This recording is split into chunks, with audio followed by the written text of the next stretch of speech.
Yes, brother. Here we are. Oh, sorry, Princess.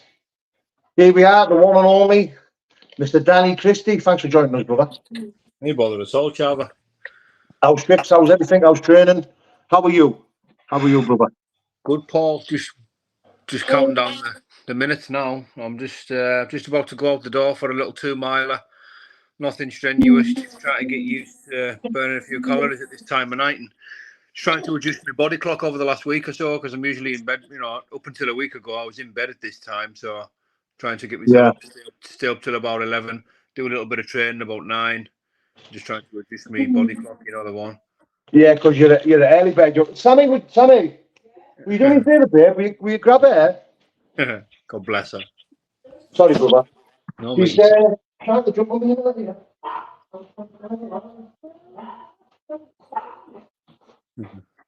Sorry, brother. Yeah, because you're an early bird, aren't you, Dan? You like to get up. You're up crack of dawn, aren't you? You're like me, aren't you? I am. I get up early. I go to bed early. But I just have to try and adjust it for the last week or so. Yeah.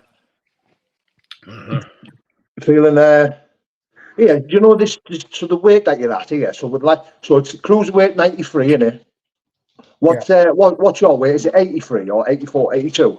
This one's at 84.5. It changes every time. My first one was at 81, second one was at 82, third one was at 87. So this is back down again. This is like 84.5. So it's about right. I've only got about 3 or 4 pounds to come off. Feel strong anyway, mate. He's getting it. It's a walk in the park for this weight for you, really, isn't it? Like you could get. Do you find it easy getting to this weight, Dan? Yeah, of course I do. I find it very easy. I only cut really in 3 or 4 days before the weigh-in. I'm not doing any of these big. I could make middleweight. I know I could make middleweight. I'm not interested. I like it up like heavyweight with the big dogs. Yeah. And it's the same. It's the same with me. When I could have always got under 96, always. But I just enjoy. I had that mentality. I enjoyed swapping shots with the big guys, with the big dogs. Do you know what I mean? I enjoyed that more. Plus, I don't know, when K1's a little bit different, you can afford to give away weight and height because you can just kick the legs, can't you? So it was fucking brilliant. But so I'm imagining you're fucking good to go, Dan. Then you're ready, you fit as a fiddle. Yeah, listen, fittest and strongest I've ever been, Paul. It's just a case of getting in there now and doing the business. Have you done much sparring for this camp, Dan? I haven't sparred for about 3 weeks. Last sparring I've done was with Lewis Keane for more tools. I've done bits of sparring, not usually as much as I normally do. Picked up 1 or 2 little injuries at the start of camp, but we've worked around them and we've got it just perfect. Where obviously we've had to adapt a little bit. There was a lot of things I couldn't do what I normally do, but we've brought other things in. And the injuries are all long gone. Of course, I'm always injured, but I don't have any new injuries. I don't have any injuries that's gonna, stop me playing this man flat. Yeah. Listen, I need to say this: if no one's if any of you have met Dan in person, his hands are the same size as of his head. Like your hands, they're abnormal, aren't they? Like your hands. I don't know if people have ever noticed, but whenever you're in pitching, you've got your hands. I mean, look, most fighters have big hands and stuff like that. Yeah. They always look fucking off it. They're like your head. Yeah, just your head. Smash the bits as well, mate. Put your hand up like that. Put your hand up like that. Let's see. Look at that. The same size. The same size as your bonds, man. What's that all about? Fucking hell. But I remember having this discussion with you, because obviously at the time I was talking about my right hand and how fucked it was and stuff like that. And I remember I think we were in Central Park. You come down, we had some food. Right. That's and right. You put your hand like that. And I remember having this discussion with you, and I was thinking, I just looked at him and I was just thinking, fucking hell. But then you were telling me, like, doing press ups and, stuff like that. Do you think you'll have major issues with them hands as you get older, Dan, or do you think you'll just be 100%. They're finished, I can imagine after a couple more fights, they're just going to be like 2 bits of wood poking out the end of my sleeve. Fit for now, absolutely fit for now. Just watch holders. Yeah, that's it. That's all they are. Just someone to stop my chair falling off. Listen, I've got bad hands, but it's funny, Paul. I've probably had less trouble with them in bare-knuckle than I ever had in my 33 fights to gloved fights. Yeah. I think it's because obviously you can close the hand fully. Like when you saw when you're wearing a boxing glove, you're kind of punching somebody like that, Paul, because there's always something in the middle of your hand. And Do you I know find what? my hand breaks and busts more when I'm punching someone with like an open mitt. When it's closed and compact, seems to be a bit stronger. That's mad you said that, because I only watched something this morning. Mike Perry, is it? He was talking about it. Did you hear him talking to Eddie Alvarez? Oh, no, he was talking to Joe Rogan. I was watching this morning. He was talking about bare knuckle and how you've always got to have your hands squeezed and clenched. He was talking about the defense, how it's pointless trying to parry, and with your gloves you just tear them down and you can block from there. He said, but with this you have to be. It's like hard, different. It's pointless trying to parry you, and when you're trying to run the defense, you just got to stay tight and roll with the punch. And he was talking about keeping his hands constantly tight. He said, when you're boxing, you can they're loose, they're open. Even when you're jabbing or you're punching, they're open all the time. He says, but when you punch it, with your hands, you've got to keep them tight all the time. And I think looking at your hands, and I've seen your hands in person, I think that they'd be like fucking two big lumps of concrete hanging off your wrist. Because yourself, mate, when your hands are that damaged, they grow back, don't they, stronger? Like the bones all seize together, don't they? So you've got your bones like that when they snap. You've got your bones like that when they snap.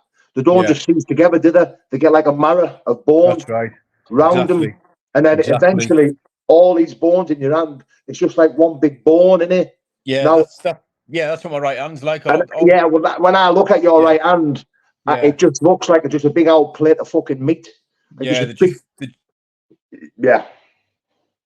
Oh, where's he gone? Are you there, brother? I am. Can you hear me, Paul? I can hear you, yeah, but you've gone off screen. Yeah, it's because is that back? There you go. You're back. My coach Wayne's just trying to phone us. I'll ring him back in 5, cuz.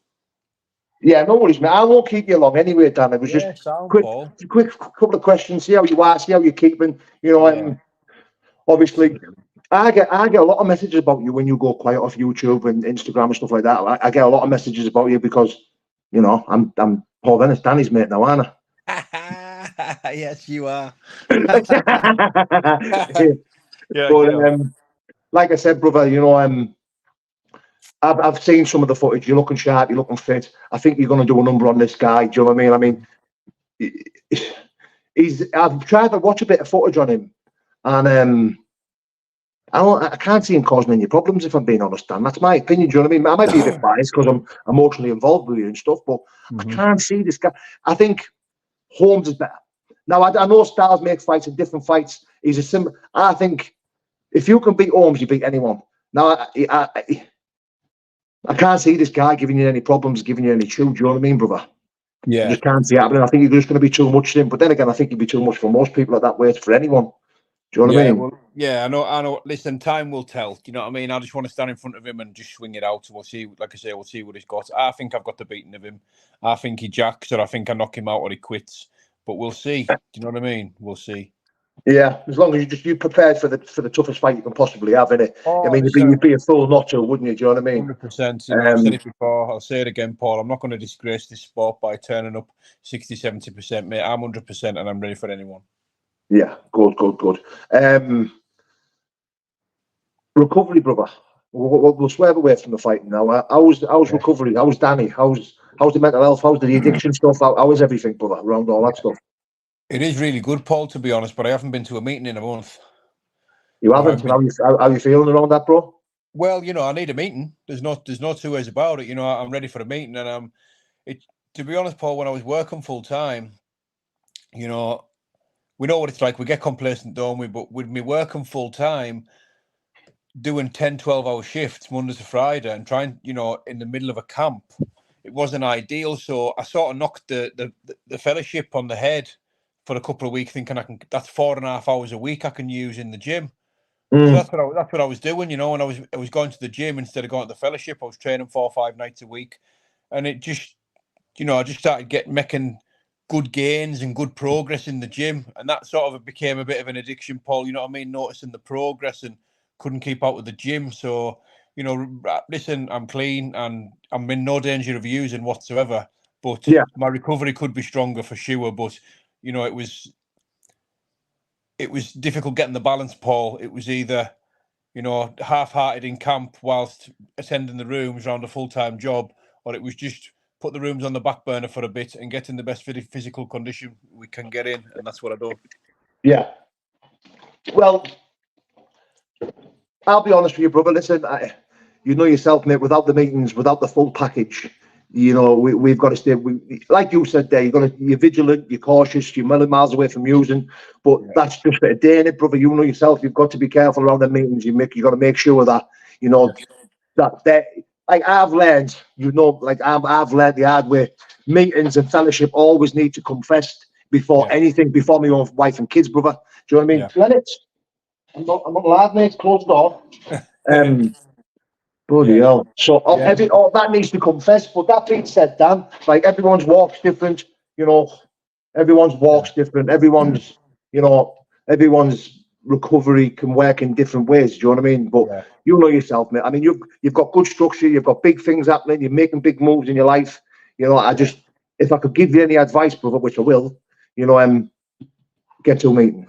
Yeah, 110%, Paul. You know, meetings are the backbone. You know, they really are, and you know, they should be priority. You know, and you know, and the fact of the matter is, Paul, you know, I should probably know better, but you know, I've been around a little while now. You know, and I do have, you know, I have my own methods and my own systems, and I have my own my own routines that I like to do on a morning. But you know, nothing's going to replace a meeting. You know, at the end of the day, but it's just, as I've said before, you know, it was just one of those. It was a time frame thing, and you know, my recovery's okay. You know, I am okay, and I'm looking forward to getting back in the rooms. You know, and good. The prayers are a massive thing, Paul. Listen, it's a funny fight week for me. Is a funny one. You know, I could burst into tears at any given moment. It's like it's the emotion is just right up to its limit. And I've got to be careful. I've got to try and keep my heart rate down and be careful because I just want to explode. It's just there. It's like a grenade. The pin's just waiting to be pulled. I've done all this work and now I've got to sit about for a week. You know what I mean? It's frustrating, Paul. I just want to fight. Oh, mate, I know the feeling. I know the feeling too well, mate. I know the feeling too well.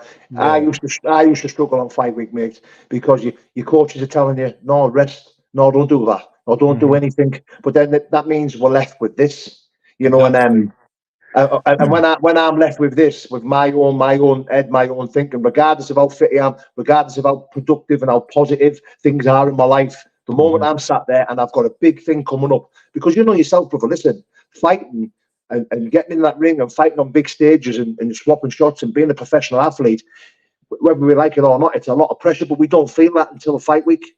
You don't feel anything, do you? You sort of numb to the case, aren't you? You're just like, fuck it, is what it is, and I'm training, I'm blasting myself, and I'm ready, and I'm good to go, let's have it. And then that fight week, all of a sudden, you're not training, nothing's really that intense. Then all of a sudden, you're left with this. You sat there thinking, and then, because I speak for myself here, I used to struggle on fight week with self-doubt, low self-esteem, low self-worth, panicking, worrying, picturing the worst.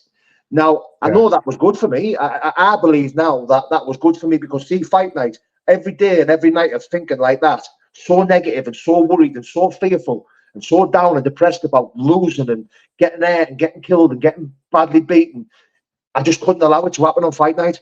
Yeah. I was too ready, too aware, too fearful, too I was too ready. Do you know what I mean? I'd already done all that bad shit building up to it. I was just good to go, ready to go. Do you know what I mean? Yeah, absolutely, Paul. And that's it. You know, it's like you know what's a fight without a bit of fear? You know, if you're not going to overcome your own emotions, you know, are you even in a fight? Is it even a fight?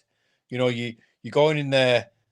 You know, 80% of this fight is against ourselves. The other 20% is just whoever they put in front of us. You know, these fights are fought and won up here, long before you get in that ring. You know, so. But I totally agree with what you say. You know, we can overthink, we can overanalyze, we can self-doubt, we can procrastinate, and all the things that we do when we're left with too much time to think. You know, it's never good. No, it's not. Listen, I went into a couple of more minutes, Dan, and I'll let you shoot. I went into a school today to talk to some troubled youths, and Right. there was only a handful of them, you know, and I bumped into a guy who I know, and he was like, "Look, I'd love for you to come in and talk to the kids to watch all your stuff and that." And I was like, "All right, Sal, yeah." I said, "Listen, send me some dates over, I'll come in."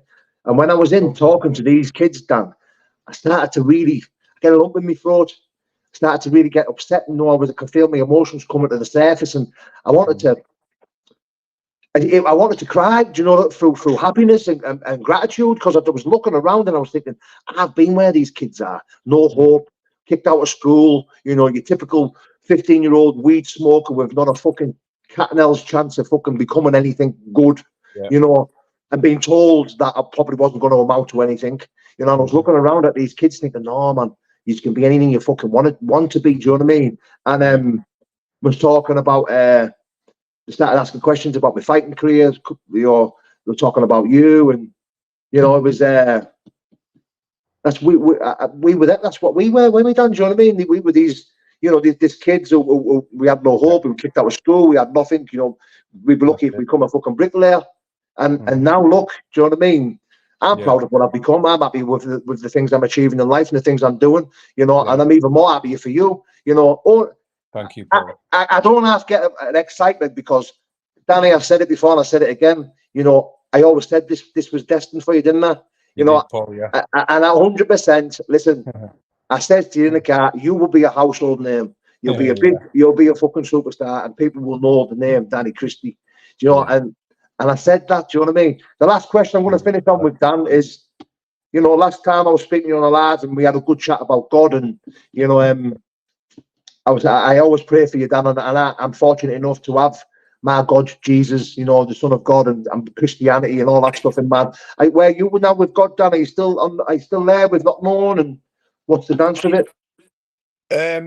You know, yes. I mean, my God's my God, Paul. It's funny. I was driving today. There was a reference to God on Radio 2, and Paul, I started when I was praying, but I was like I was shouting top note in the car on my own, screaming top note. I've never done it before, and it just happened today, and it was about 3 hours ago, and I was just screaming, God guide me, God help me, God protect me, God give me strength, just screaming it over and over, Paul, and I just, you know, I felt it, mate. I was like emotionally charged to the point where I had to have a word with myself. You know what I mean? Because I was just about to probably get out and bench press the car. You know what I mean? I felt incredibly strong. You know, and it's, I don't know, Paul, I've mentioned it before. When Billy come in, the last fight at Anthony Holmes, Billy come in. You know, I'm open to everything, Paul. And he come in, he held my hand, and he put his rosary beads on us, and we said a prayer, mate. You know, and it was a Christian prayer, and I felt it, mate. I felt it. I felt like I was embalmed, you know, in the armor of God. So I went out there, and nobody was beating me that day, you know. And like I say, when you are in touch with God, and when God is for you, you know, nobody can be against you, you know, and you can take anyone and anything, and you know, and I will, and nothing's going to beat me, Paul. You know, I really feel. I feel protection. I feel protected. You know, I feel like I've got a purpose. You know, and I'm not bothered in the slightest about, you know, what this man's meant to be, what he's done, what he is on paper. I don't care. You know, there's 2 men in there tomorrow, and I'm gonna fuck him up. You know, and man. We can be brothers afterwards, but just a matter of time now, Paul. You know, tick tock, get the weighing done, get my head down, wake up, and spank a yank. I can't wait to be there, brother. Well, listen, I'm cornering Darren Henry there, so I'm looking forward to that, mate. Looking forward to seeing you. Hopefully, I'll be spending a bit of time in the changes. I'll have a little chat with you, and you know, I can't wait, brother. Listen, I know you're getting ready to go for a run, brother, so I'll keep this short and sweet. Appreciate you jumping on, Danny. Listen, you know how much I love you, mate, and you're one of my best friends and a brother, and I'll always have time for you, and I'll be rooting for you, mate. And it's absolutely over the moon to see this journey that you're on, because you know, I've seen you. I've seen what you've come from. I've seen this. I've seen the trials and shit that you've had to come through. Do you know what I mean? I've seen you at your worst, and now it's good to see you like your best, mate. It really is.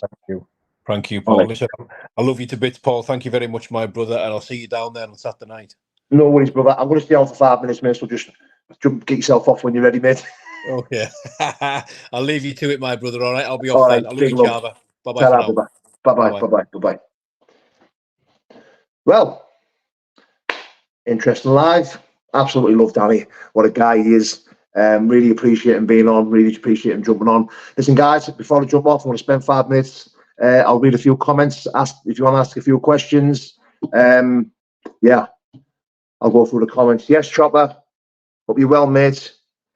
Tommy Mack. Yes, brother. Tanya. Hello, darling. Silver Fox. Stay safe and be victorious. Yep. Ricky Thomas. Bless you, Paul. Thank you, mate. SOG. Yes, my brother. Hope you're well, mate. Tanya, thank you. Thank you, mate. Bless you too. Dangerous Tommy, yes. Dangerous Darren. Paul, nothing against you. He's a no good mum beater. Crusher, mate. Leave it out, mate. Come on. Leave it out, mate, please. It's positive only. Danny McKenna, thank you, brother. Chelsea Darts. Yes, my brother. Oh, mate, good pals with you a lot of the time for each other. Thank you, mate. What's wrong with the bricklayer, like? No, there's nothing wrong with a bricklayer. I just said I wouldn't amount to a bricklayer. Never mind becoming a professional fighter. Listen, sorry, mate, if I offended you. There's nothing wrong with bricklayers. I know bricklayers who've got their own businesses and making a lot of money. They're good guys, mate. I do apologise, Jeff, mate. Tanya, I love you too, darling. Thank you very much. Honestly, guys, I can't. The love means a lot. It really does. The kindness, the love, the positivity. It means a lot, man. It's what I need in my life. I really do, honestly. Thank you. Tommy Mack, thank you, mate. Steve Rankin, yes, brother. Paul, I'm fighting on YouTube Wars, February, and advice. Yeah, just give it your all. Give it 100%. Win, lose, or draw. You'll always have my respect, brother. Good luck. Any chance of a ticket, Paul? No. I'll just a ticket for what, mate? Think you're upsetting him by slagging his hands off, Paul. Who wins, Cunningham or Faulkner? Oh, I think if Aggie wins, it's going to be early doors. If Aggie wins, he's going to get him out there Festa second round. If Aggie can't get him out there in the Festa second round, I think Rob could pinch it in points. But yeah, we'll have to see. Oh, Willie, yes, brother. Calvin Phillips, if any of you still up for stuff, being nice to have a beer with you. Big up G-Towners. Yes, bro. Big up G-Town, mate. Listen, I don't drink like mate, but I'll be open to have a Diet Coke, mate. William Haley, yes, brother. Hey, Jane. Thank you for the sub. Appreciate it, Jane. Thank you very much. Brilliant pair of lads. Good listening to you, bro. Thank you, Sweeney. Well, as I can't say that name. But, yeah. It'll be going up on my YouTube channel, mate, so just jump on, mate. Jason, big peace. Peace be with you, Paul. And you too, brother. Thank you. Unique you. But I hope I fight one day, to be fair, mate. Listen, guys, I'll let you in with a bit of news. So I have been talking to Andy Bakewell, the BKFC, and yeah, I think I'm going to fight in the BKFC. I'm going to let you in with a bit more news. I'm going to be dropping down to cruiserweight. I don't think I'm going to fight at heavyweight. I don't mind fighting at heavyweight when I can kick. Leg kicks, ultimate equaliser. But I think if I fight at heavyweight with these big giant bastards who use the range well, big heavy lads, 130, 140 kilo men. Do you know what I mean? I mean, don't get me wrong, I'd fight anyone if I had to. But why not just drop down to cruiserweight? I walk around at 96 to 100 kilos. That's natural. So I think I'm going to drop down. Paul, going to give you a donation, say, will you somewhere? Craig or Sam, brilliant what you're doing. Well, thank you, brother. Yes, Nicky Rich, hope you're well, mate. Exposing fighters, yes, brother, hope you're well, mate. It's nice to chat you in private, mate. You seem like a real one, to be fair, mate. I know we've got our differences of opinions on certain people and this, that, the other, mate. But yeah, it was nice to chat with you, mate. He is to cover it up. Dangerous Darren, autism, mental health, yes, brother, thank you. Can you bet on Danny's fight, brother? I'm not sure, mate. I'm not sure.